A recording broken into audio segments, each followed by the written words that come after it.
So, sa dili madugay makita nimo ang kamot sa Ginoo nga mulihok sa mga butang nga dili nimo makaya.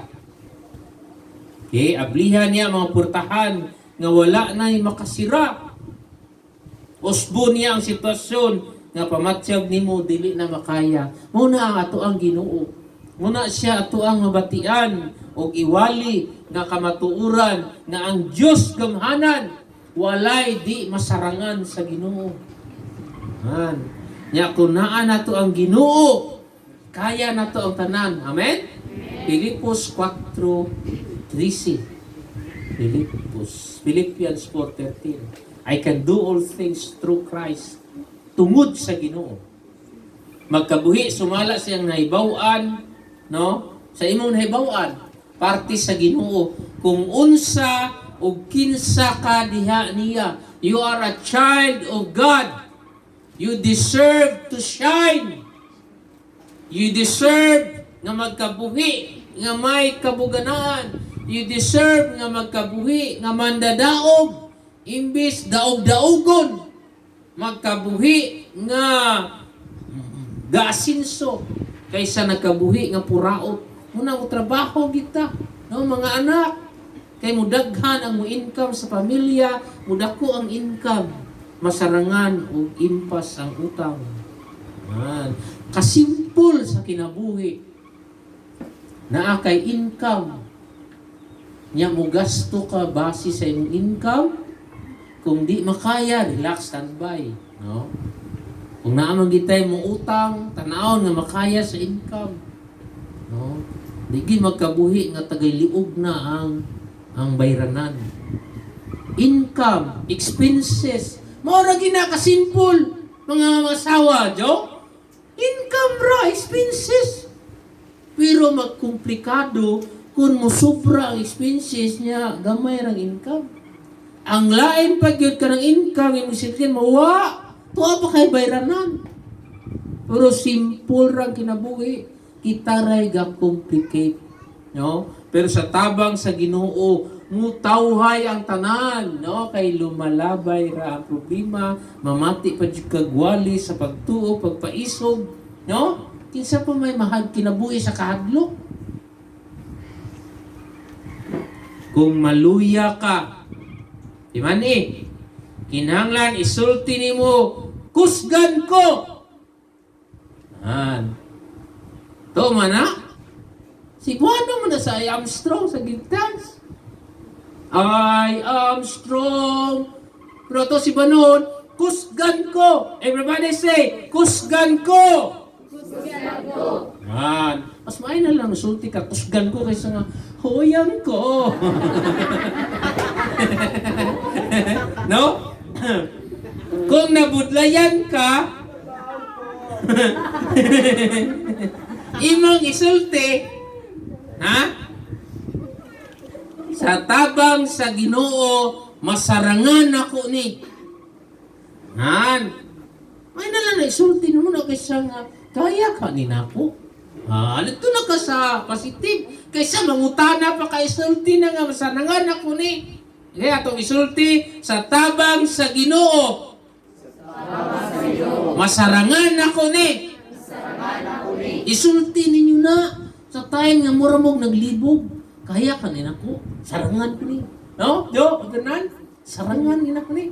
No? Taga yung kamang ko sa lako. Hindi na nyo masasarangan ko ni. No? Sarangan tani.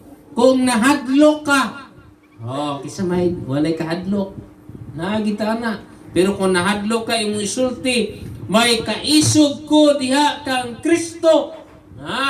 Atong isulti, ready go. May kaisog ko diha kang Kristo. Dili po na siya muharang inisog. Kung dili tungod sa Ginoo, kanang Filipos 4:13, isulti ninyo na. Why problema na? Wa na'y lain. Kay naaman si Kristo. Kung nagsala na ka sa kadaghan sa obrahonon, imong isulti, kaya ko ni. Pwede na? Everybody say, kaya ko ni, go! Kaya ko ni.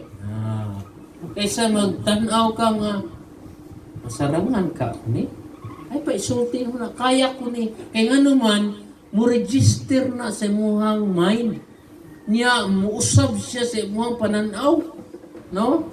Gawas og bulldozer na bin yung pasanon, ay na po na.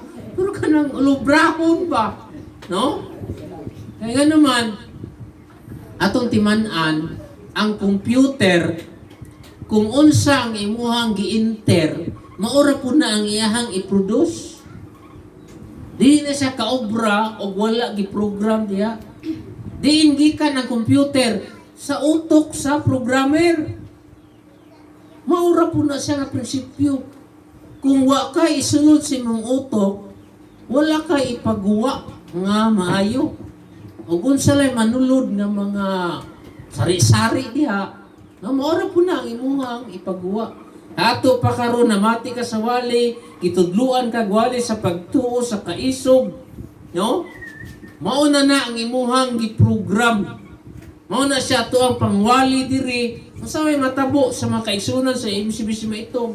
Magkabuhi sila sa pagtuo, magkabuhi sila sa kabuganaan, magkabuhi sila sa pag-asinso, aduna may problema, kapikaduhon, puro mo arangka sila.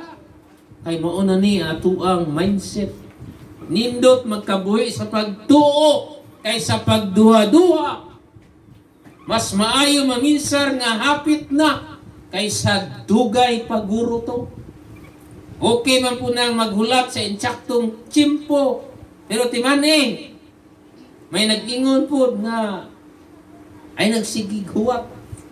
Sawa. The more na mag-antay ka, the more na maiwanan ka. Hala. Patay. Kumilos ka, kaibigan. Magtagalog tayo dyan. Gawan mo ng diskarte at paraan dahil lamang ang tao na may galaw kumpara sa walang ginagawa. Do something. Buy something. Build something. Plan something new. No? Mas maayo ning nakay giobra kay sawa. Yan. Kat sa kadis. Pero pwede na mapuli. Puli na yun. Kaya iridi ang regalo o pasalubong.